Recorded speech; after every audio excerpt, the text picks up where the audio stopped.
Hi guys, happy Thursday. I have our book Chasing Vermeer, written by Blue Balliett and illustrated by Brett Helquist. Here again for part 3 of our read aloud. I hope that you tuned in to parts 1 and 2 already so you know what's going on. If you haven't, go ahead and check those out first. And we are going to start today with chapter 4, which is called Picasso's Life. Picasso, by the way, is a famous artist. Hopefully you have heard of him before and maybe even seen some of his pieces. Chapter 4. Miss Hussey had an extra gleam the next morning. She agreed that the trip to the museum hadn't exactly worked. They'd found 3 religious scrolls and the letter with the red seal, but that was it. Miss Hussey said she'd enjoyed the search. She didn't seem upset at all. You know, one of my favorite painters was interested in letters and made them important in a bunch of his paintings. Maybe that's why I thought we'd see more of them. Funny how you can project things. She changed the subject, her voice suddenly businesslike. So what now? Have we reached any conclusions about communication? Petra raised her hand. Maybe that it's hard to study? How about we work on something else to do with art? She liked exploring the Art Institute. She was sure they could come up with another worthwhile subject to investigate. Denise said, I thought some of the art was pretty gross. I mean, a lot of it was gory and violent, or fat and naked, or plain old boring. Just people dressed up. I mean, you couldn't make me live with some of those pictures. There was a murmur of agreement, and Denise sniffed happily. I doubt you'll need to, Denise, Miss Hussey said evenly, crossing her arms. Then she stood still and looked at the ceiling. When she didn't move, the room grew quiet. You know, Miss Hussey said finally, Picasso said that art is a lie, but a lie that tells the truth. She was pacing now. Lies and art, it's an ancient problem. So if we work with art, she said slowly, we'll have to figure out something else first. What makes an object a piece of art? Denise rolled her eyes, but stayed quiet. Here's what I want you to do. Start by choosing one item at home that feels like a work of art to you. It can be anything. Don't ask anyone for advice. This has to be your own thinking. Describe this object for us without saying what it is. And this time, I won't let you off the hook, she grinned. We'll read some of your ideas aloud. Calder wondered what Picasso had meant. Was it that art wasn't exactly the real world, but it said something real? He began thinking up other combinations of art, a lie, and the truth that made sense. It worked almost like the logical arrangements of 5 squares that made up each piece of his set of pentominoes. How about, art is the truth that tells a lie? Maybe all of life was about rearranging a few simple ideas. Calder, smiling at the chalkboard, now squirmed in his chair with excitement at the thought. If he could just get to those simple ideas, with a little practice, he'd be a cross between Einstein and the mathematician Ramanujan, or maybe Ben Franklin. Calder! He was twisted sideways in his chair, his arm resting on his head. His pentominoes had somehow gotten onto his desk. He scooped them hurriedly into his pocket, but one fell to the floor. Calder, did you want to say something? It looked like your hand was up, Miss Hussey said. I was just thinking, about what Picasso said. But I'm still thinking, he finished. There was a ripple of unfriendly laughter from the class around him, and Calder could feel the back of his neck getting hot. If only Tommy had been there, he would have elbowed Calder earlier and gotten him back on target. The bell rang. Denise stepped on Calder's pentomino piece just as he reached down to get it. Her knee hit him on the ear. Oops, sorry, I stepped on your toy. She laughed and gave the plastic piece under her foot an extra scuff. It shot under Miss Hussey's desk. Sorry, your feet are so big, Calder heard Petra muttering behind him. Not sure he had heard right, but he turned to look for Petra, and she was gone. Calder groped around for his pentomino as his teacher erased the board. He wanted to tell Miss Hussey what he'd been thinking about, or that he'd been thinking about important stuff, but he didn't know how to say it. Miss Hussey turned toward him and smiled. I know, Calder. I get caught up in my own ideas, too. Maybe one day I'll try having us all write down daydreams for a week and see what we come up with. Maybe we'll decide they're a lot more important than what I thought we were supposed to be working on. Calder nodded gratefully. Miss Hussey was the best. As he wiped off his pentomino piece, he looked at the T shape. T for what? Trouble? But why trouble? There was nothing at home that felt like a piece of art. Petra considered an embroidered pillow, but it had a big tear in it. She found a silk caterpillar kite, but it had lost one eye. She thought of the stick her mom used to make a bun for her hair, the one with amber on it, but it had been missing for days. What was art, anyway?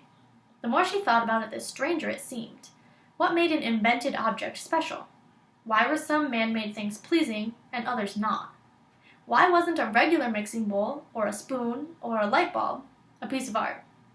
What made certain objects land in museums and others in the trash? She guessed that most people who went to museums didn't ask that question. They just believed that they were looking at something valuable or beautiful or interesting. They didn't do any hard thinking about it. She wasn't going to be that kind of a person. Ever. She thought about pictures at the Art Institute that made her feel as if she could leave everything predictable behind. She always felt that way when she stood in front of Calibott's rainy day painting. The wet cobblestones underfoot, the people going places in their long skirts and top hats, the inviting turn of the street. This was art that was an adventure. It led her into another world. It made familiar stuff seem mysterious. It sent her back to her life feeling a little different, at least for a few minutes. She was still thinking about Calibott's Paris Street on her way to the grocery store. If he had painted Harper Avenue, would it have looked just as intriguing? As she approached the corner, she noticed the man with suspenders, the one who had talked to Miss Hussey, step out the front door of Powell's, look around, and drop a book into the giveaway box outside. She sped up. The book had a cloth cover with several dark stains, and the paper was thick and creamy, soft at the edges. The title jumped out at her. Lo. The illustrations were done in black and white. Distorted, rubbery figures clutched each other or screamed. She read a few paragraphs. Terrified horses, up on their hind legs, hoofing a storm of frogs. Frenzied springboks, capering their exasperations against frogs that were tickling them. Storekeepers, in London, gaping at frogs that were tapping on their window panes. We shall pick up an existence by its frogs. Wise men have tried other ways. They have tried to understand our state of being by grasping at its stars, or its arts, or its economics. But if there is an underlying oneness of all things, it does not matter where we begin, whether with stars, or laws of supply and demand, or frogs, or Napoleon Bonaparte. One measures the circle, beginning anywhere. I have collected 294 records of showers of living things. What? Petra flipped back to the front and saw that the book had been written in 1931 by a man named Charles Fort. She tucked it under her arm. Chapter 5. Worms, Snakes, and Periwinkles. That night, flipping around in Lo, Petra was more and more amazed. She had never seen a book like this. It was, first of all, peppered with quotes from journals and newspapers around the world. There was the London Times, the Quebec Daily Mercury, the New Zealand Times, the Woodbury Daily Times, the New York American, the Gentleman's Magazine, the Ceylon Observer. The list went on and on. There were hundreds of stories of bizarre happenings, many of them similar. Venomous snakes dropped into backyards in Oxfordshire, England. Red and brown worms fell with snowflakes in Sweden. Bushels of periwinkles fell from the sky on Cromer Gardens Road outside of Worcester, England. Luminous floating lights traveled slowly over open land in North Carolina and in Norfolk, England. Wild animals turned up where they shouldn't have. People disappeared and then were found far away, disoriented and confused. There were crashes and explosions that no one could explain. Fort had apparently spent 27 years going through old newspapers in libraries. He had copied out thousands of articles about unexplained goings-on. It is the profound conviction of most of us that there never has been a shower of living things, but some of us have been educated by surprises out of much that we're absolutely sure of. Petra read this twice and turned a few pages. I have never heard of any standard, in any religion, philosophy, science, or complication of household affairs that could not be made to fit any requirement. We fit standards to judgments, or break any law that it pleases us to break. We have conclusions, which are the products of senility or incompetence or credulity, and then argue from them to premises. We forget this process, and then argue from the premises, thinking we began there. Petra struggled with his language and had to look up the words credulity and premises. Rereading each sentence in pieces, she began to get a grip on what Fort was saying. Depending on how you looked at things, your world could change completely. His thought was that most people bent over backward to fit everything that happened to them into something they could understand. In other words, people sometimes twisted what was actually in front of them to fit what they thought should be there, never even realizing they were doing it. People liked to see what they were supposed to see and find what they were supposed to find. It was quite an idea. And then, see London newspapers, August 18th and 19th, 1921. Innumerable little frogs that appeared during a thunderstorm upon the 17th in the streets of the northern part of London.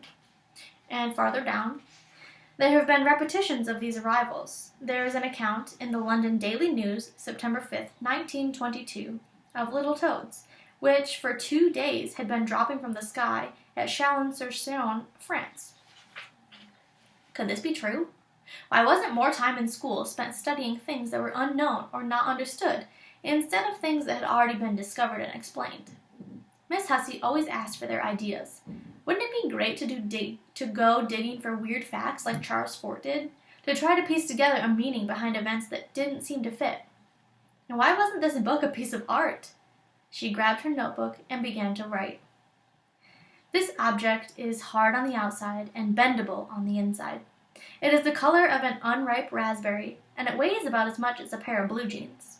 It smells like a closet in an old house, and it is an ancient shape. It holds things that are hard to believe. There are living creatures falling like rain, and objects that float by themselves. People vanish and reappear. It is made of substances that once grew, that once bent in the wind and felt the night air. It is older than trips to the moon, or computers, or stereo systems, or television. Our grandparents might have seen it new when they were young. There was a woman's name in faded brown ink inside the cover. Petra wondered who else had loved this book and why it had ended up outside Powell's. Why had it been thrown away? She would never lose it, not ever. Before closing the book, she looked again for that one terrific sentence. We shall pick up an existence by its frogs. Hours later, under a sliver of moon, Petra was almost asleep. As she rolled over, squashing her pillow into position on top of her arm, a strange thing happened. Although her eyes were closed, she seemed to be looking at a young woman. This person was old-fashioned.